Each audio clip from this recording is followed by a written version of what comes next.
Hey, I'm Luke and welcome to another video. Today I am doing effectively part 2 of my last video that I did, which was where I unboxed 3 boards that I sent over to Will at KMac Vintage to repair for me. 2 of them to repair and 1 was a reload. So since then, not much has happened, but I have, obviously there's the LC575 sitting there behind me doing the flying toaster thing. That's working well. I've been testing that board out in that chassis for several days without any problems. I did have a problem when I actually first originally tested that board, and it just turned out to be a loose VRAM sim that was causing all of my problems. Otherwise now, after reseating that, the board is rock solid.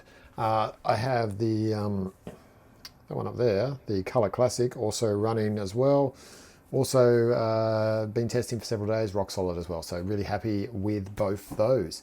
Today I am focusing on the SE30 Reloaded board that Will did for me, which is this one here. In the last video I tested it, got it working, booted up okay, and today we're actually going to put it in a chassis.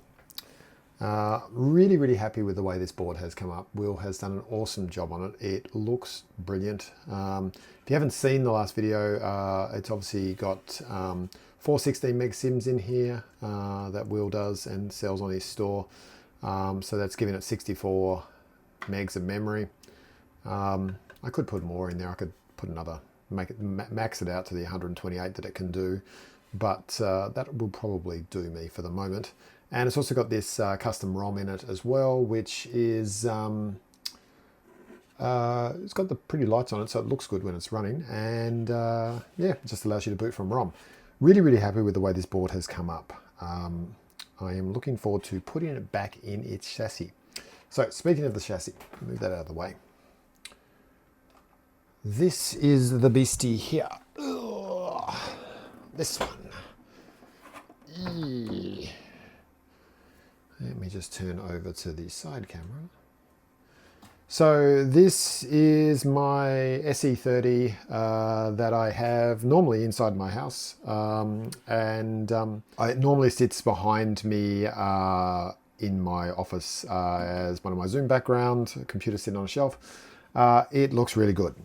This board was originally in this chassis before it started having faults, and this I did this probably about a year ago, maybe a bit over a year ago now, and it worked pretty reliably up until those faults developed in the board. So this chassis now has another SE30 board that I put in it while I was waiting for the reload board to come back. And it's been working without issues, so I could actually leave it in there, but I really do want to put this reloaded board in there. Obviously, because it's clear and it's got the MacEffects Clear Case in it, you can see the ROM there, so the lights on it will be really good, and it'll look just pretty cool. I'll just plug this in and show what this one actually looks like at the moment and give you a bit of a tour of it. So I've already got some RAM sims in there with lights in them, and it's got a custom ROM in there at the moment. Obviously no lights on that. You can see here some flashing lights with the hard drive activity, and if you can hear that, I'll just go near to the microphone. You should be able to hear it's got a drumming sound. This has actually got a Blue SCSI V2 in it, which you can't really see from that camera at all. Maybe if I go to the top down, you'll be able to see it. This Mac, you can see it just there. It's flashing, it's a bit hard to see. If I just turn this like that, there we go.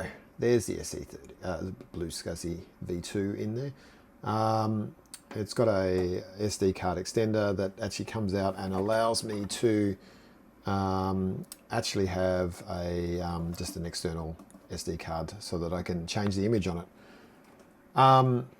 So this SE30 has obviously the MacEffects Clear Case. It's one of the ones that was like a factory second case, because I sort of only realized and found out about the MacEffects Clear Case once they'd sort of sold all of their new original clear cases. So this one has a bit of a sheen to it, which you can kind of see through it, but it still looks pretty good. I have actually ordered, they just did a Kickstarter recently for another run of these clear cases, and I've ordered a new one. So I can actually swap this over eventually once that comes. But yeah, so it's obviously got the blue SCSI in it. It's got a network card in it. You can see that there. I think when I got this Mac originally in its normal case, it had the network card, and it works well. Like I've got, you can see the Netscape Navigator and stuff. I can browse the web on this when it's plugged in. I think the blue SCSI V2 I have in here doesn't have the wireless module. So, and other than that, it's also got a custom analog board. So this is one of the analog boards from Kiro's Mac Mods. I basically removed all of the components off the original one, which was in a bad shape from memory, and transplanted them onto this board, which also now has lights. So you can see here, you can see the lights inside there. When it's dark, you can actually see it nice. It shines through really well. And actually looks really cool inside this case. I also, one of the custom things I did, because those lights on the new analog board replacements there only face inwards, I actually double-sided them. So I've got two LEDs that sit on this side of the board as well. So essentially it's kind of like two LEDs running in serial. It kind of dims them slightly, because the same amount of power going to two rather than one, but you can kind of see even with the lights are on here now, this is really bright, and again it gives a nice blue sheen over the side of this case. But yeah, that's it. So it's got, what else has happened here? Oh yeah, there's obviously LED lights on the neck board here, and I've got a new replacement, which you can't really see from this camera angle, but the power supply in here is a custom new power supply, which has Meanwell power units in it. I will actually be uploading a video soon, probably the next video I upload, of me building this one. I did it a couple of months ago now. I just haven't uploaded it yet, so I'll upload that one in the next couple of weeks, which is the process of me building this replacement power supply. Yeah, so, all right, that is where we're at. So what I want to do today is just effectively swap the logic boards over. So put the new reloaded logic board in here and pull out the temporary one, and then just test it, make sure it works. So we'll shut down and unplug, and just I'll nurse this for a second while I get rid of that. And I'm just going to put some microfiber cloth on the bench just so I can put this face down without doing any scratches on it. So you can see here, as I said, this is an external blue SCSI. No, it's not blue SCSI, but it's just an external SD card holder that I bought off Amazon. Allows me to drop it on the floor, and so essentially I can just put the images for the blue SCSI on that without needing to open the case up, and it just comes out underneath there and plugs it into the blue SCSI in there. One thing I didn't mention actually when I was going through the drumming noise, so that is also something I bought from Kiro's Mac Mod. It's basically a hard drive drum that you can buy off his store, which effectively creates like a fake hard drive sound. It's just, I quite like the fact that obviously when you would have had one of these SE30s when they were new, you would have had a rattly old hard drive in it. So it just gives it that rattly noise. Every time that accesses the blue SCSI, you get that sort of drummy noise. It just makes it somewhat more authentic. All right. So now we just need to open it.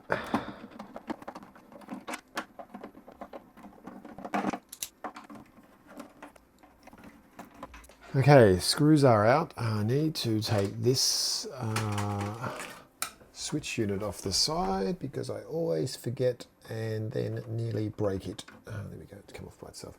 That allows you to access the reset and the interrupt switch. But they've got these little plastic clips on them, and if you're not careful when you pull the case off, snap those. Which not a good idea. I'm going to have to detach these. This is just held on by some, oh my god, really strong double-sided tape, which, geez, whatever I put on, stuff I put on here is very, oh, there we go, very strong, and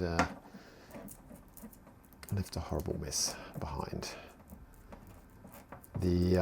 Originally I did have some less sticky double-sided tape on this, and it kept falling off. So I put some more stronger stuff on there, and now the result is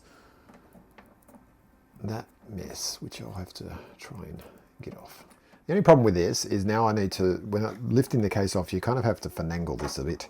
So basically what I do is I double fold it like that, and then if I stand up, I should be able to now just release that, and it will just plop inside. There we go.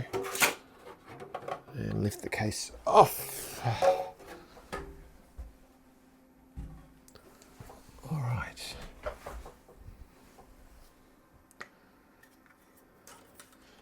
So now we can see things a little bit clearer in here without the case on.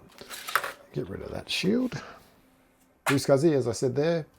You can see the custom analog board. So there's the Blue SCSI. Custom analog board and custom power supply. Now this power supply unit, I actually keep I don't have the cover on it because essentially it's got LED lights in it as well, and it actually looks pretty cool with just these Meanwell black units inside there. Now the other thing I always forget when I go to get this out is I have to detach the network card, because the network card is plugged into the logic board. So you need to remember blue goes towards the right. So I'll just unplug that, and then I should be able to get my fingers in here and just slowly lever this card out of the board, out of the case. There we go. That's it there. Yeah, it's got an extender unit, which, yeah, I mean, I'd have to basically not have the hard drive in there in order to be able to use that. And then obviously the actual network plug component plugs in there. I don't know much about the history of this board. As I said, I got it with, I think with this when I originally picked up the SE30, and I have kept it in there and it works perfectly well. All right, so now I need to do some more finagling, which is removing and unplugging the SCSI, unplugging the floppy drive. Out it goes. Okay, I think that's all of the main ones I need to do. Now I can lift this board up and angle out. Oh, I forgot about the power supply cord. What am I doing? The actual main thing, and I completely forgot about it. The other thing this chassis has in it, I put some custom LED lights in it, again, just to shine some LED lights onto the logic board inside the case, so that when it's in the clear case, it looks really good. So I'll show you that in a second once I get this out, because you can't really see that without getting into the unit. Gee, that's hard to get out. My fingers. There we go. Oh, there we go. There we go. Out it comes. All right. detach that. And here we are. So this is the one that's in it at the moment. So just a stock SE30, one of the older boards because it's got the older type of socketed CPU. It's got 4, yep, these are 4 meg sims. So it's got effectively, I think actually these are ones that I've also bought from Will's store.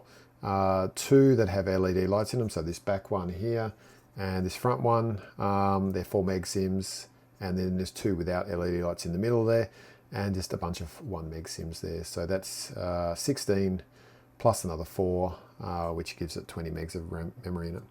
And it's got the big mess of wires ROM on it as well, and I 3D printed these little plugs because this ROM socket was not in the best of shape. And a custom battery so that I can put a CR, what are they?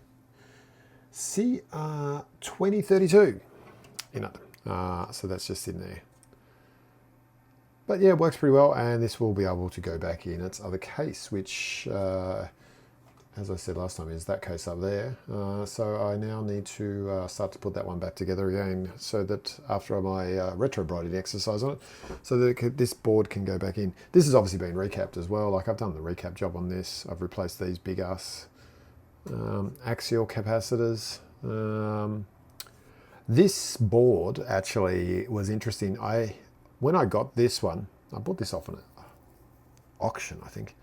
So this board was super faulty. It used to basically crash all the time. It would not start reliably, had lots and lots of problems. And I was able to eventually, using the tech step, work out that the problem was a VIA problem. So essentially I ended up working out that it was this VIA chip here. Obviously it had got some dodgy from this capacitor when it originally leaked. Had gone in underneath and damaged the traces, and like sometimes it would work if you pushed on it, like the machine would be more reliable, and after it heated up a bit. But yeah, in general, so I essentially took that chip off, and I think I actually ended up replacing it with a the same chip off a classic logic board that I had. Was it a classic logic board? I think it was. I'd have to double check. Yeah, I'm pretty sure they shared the same VIA chips. I basically just put a new chip on it just in case the other one was actually dodgy. Because it's not my favourite thing to remove those type of chips. But I'm slowly getting better at it the more I've done it. So anyway, yeah. So I reseated, put that chip on there, and now it's rock solid. So had spent a year or two in my pile of problematic boards until I did that test and worked out that. All right, so that logic board. Oh, actually, I'm not going to put it down there. I'm going to put it over here.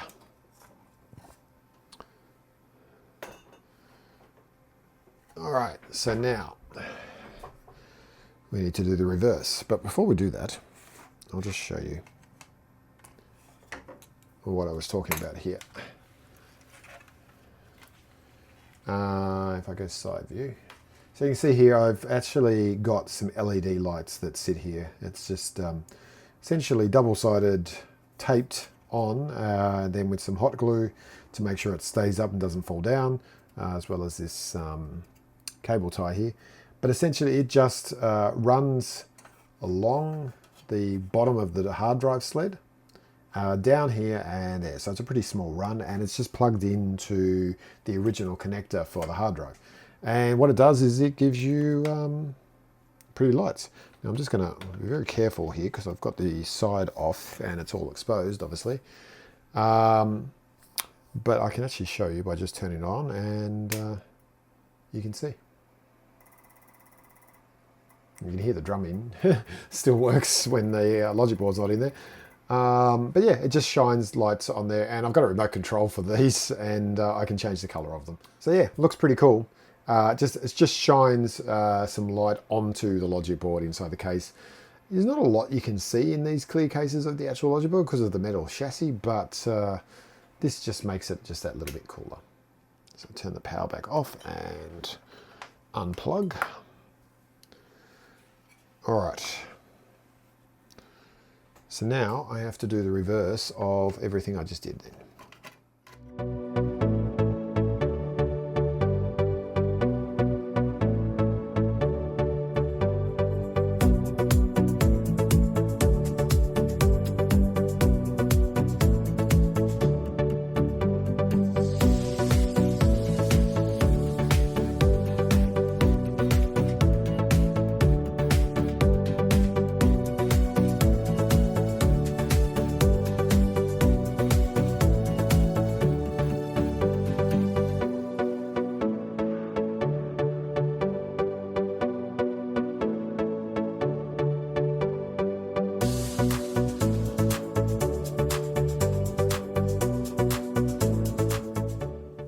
Let's give this a test and see if it boots.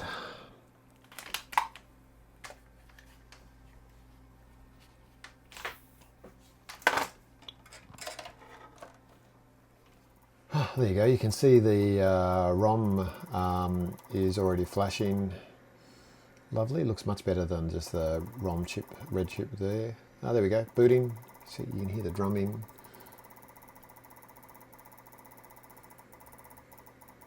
The hard drive, blue SCSI. It's report. There we go. It's still going. Yeah. I really like this. This looks really cool. I'm very happy with it. And you can't really see from this angle the LED lights that I was talking about before, but they're definitely there. You can see if I turn on that angle there, you can see the LED lights just down there, how brightly lit up it is. And obviously when this is sitting on a shelf in a darkened room, it actually looks pretty damn cool. Like if I turn my main lights off for a second, you can kind of see already, like even in just this light level, it looks awesome. Like, actually looks pretty cool with the case off completely. I'm actually looking forward to getting a new completely clear case. I mean, it's just kind of a work of art, really, isn't it? But I really like these flash and ROM chips. This because I already had it on this side, it just looks even better now with it on this side here. And it seems to be working. Mouse is working. Let's have a look. 65 megs of memory. System software is using 2.5. This is running system 7.1. Hard to see there, but there we go. It's picked up the 3 different hard drives. I've got 3 hard drive images on this hard drive at the moment. All right, so we'll shut that down for a second. Turn the lights back on, turn the power off, and put the case back on. And then that's job done. For the moment. Like I said, when the new clear case comes, I will do a swapsy rooney around to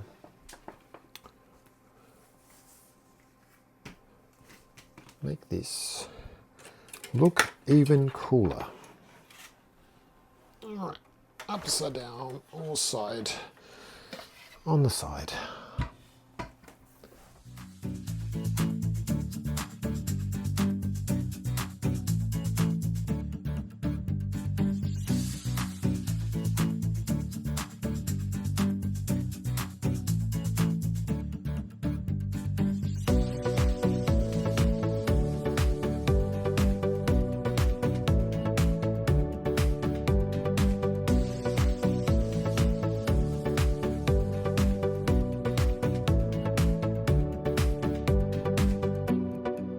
So I'm excited because this is now quite a modded SE30. Now with its custom analog board, or reloaded analog board, reloaded logic board, blue SCSI, rebuilt power supply, it's now, what, 80% new components, effectively, especially with the new case. It's really just the CRT, the network card, and the chassis and the floppy drive that are original in this now.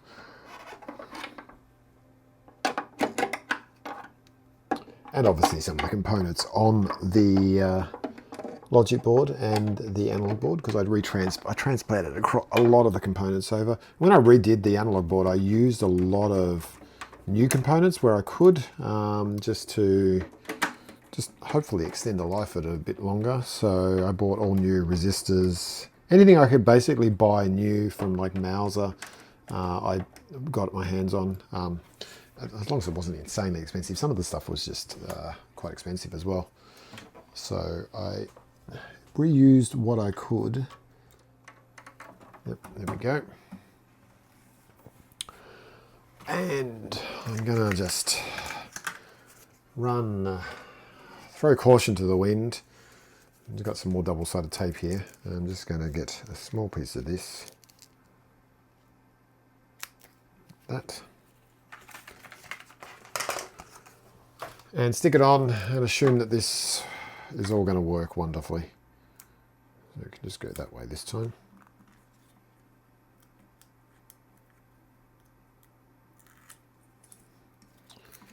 So all we do is we just fold that cable like that and place him neatly there. There we go. That's it, all back together.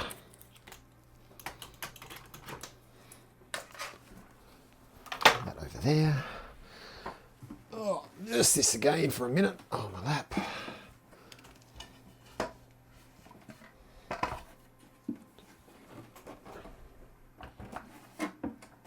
Go side view again. There we go. So, ooh, here we are.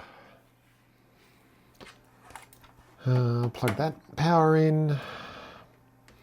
Actually, one thing I'm just going to test with this is test the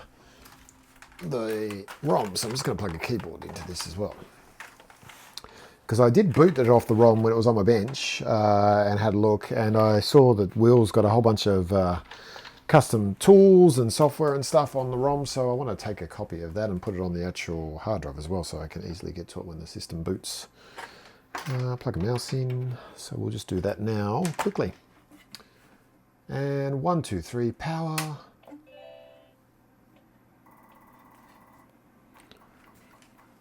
Now, ROM, there we go.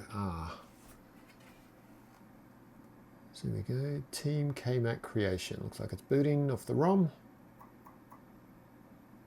It's detected the hard drive. Definitely boots considerably faster off the ROM. There we go. And we're booted.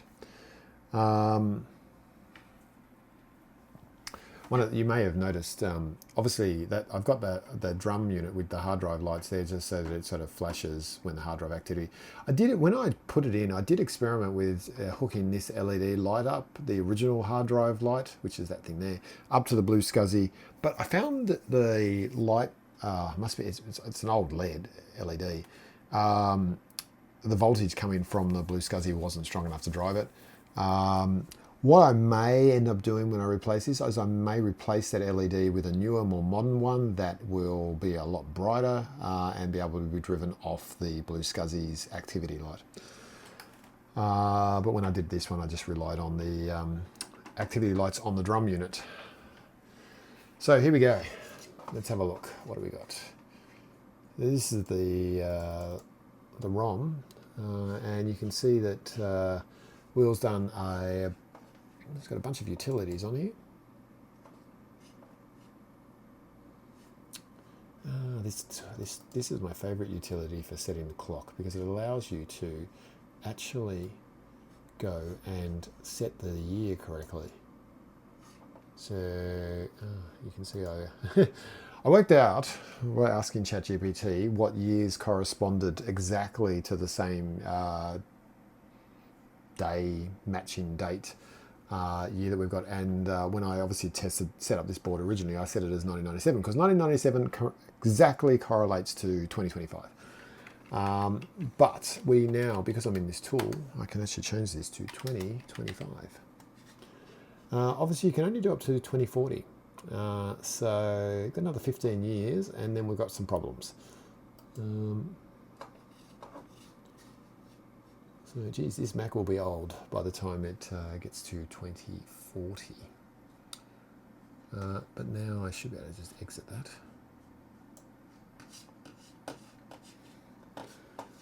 All right, so what I'm actually going to do, because there's some cool utilities in there, and what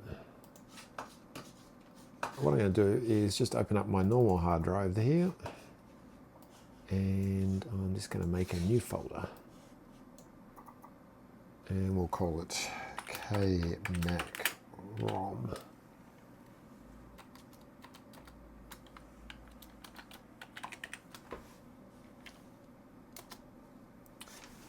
And we're just going to pick up all of everything that's in there and just pop it on here so I can have a look at it. So that's why I like the drum-in unit, because the drum-in sound, because it just adds a level of authenticity to it. It's busy activating, doing some hard drive activity there, and it's making a little bit of noise. I love the blue scuzzies, but they are obviously very quiet as well. So this is just adds it. It gives it a little bit of a layer of, or as I said, authenticity. It's definitely working well by the looks of this board. Let's just turn the lights off again, and there we go. This keyboard cord is causing me some grief. You can see here, that's why when I said about putting the LEDs on the side, it just shines a layer of blue light across there. And you can see they're nicely all lit up, the logic board. And now with all these lights on the front, with all the RAM sims flashing away in there, and the really cool. It's definitely an awesome looking computer. All right, copied. Lovely. All right, I think that's all for this part of it. So what I'll do now is I will pick this up, take this inside and set it up back in its original place on the shelf in my office, and we'll see what it looks like there, and that will probably wrap up this video. As I said, I'll release another video in a couple of within the next couple of weeks about the power supply and rebuilding the power supply that I did in this board, this case. But yeah, it looks great. This is now much more complete now with its reloaded logic board. Thanks to Will at KMac Vintage for doing that for me. And working nice and reliably and just looking pretty. All right, so that'll do for the moment, and I will be back in a moment to show you what it looks like inside, set up back on the shelf.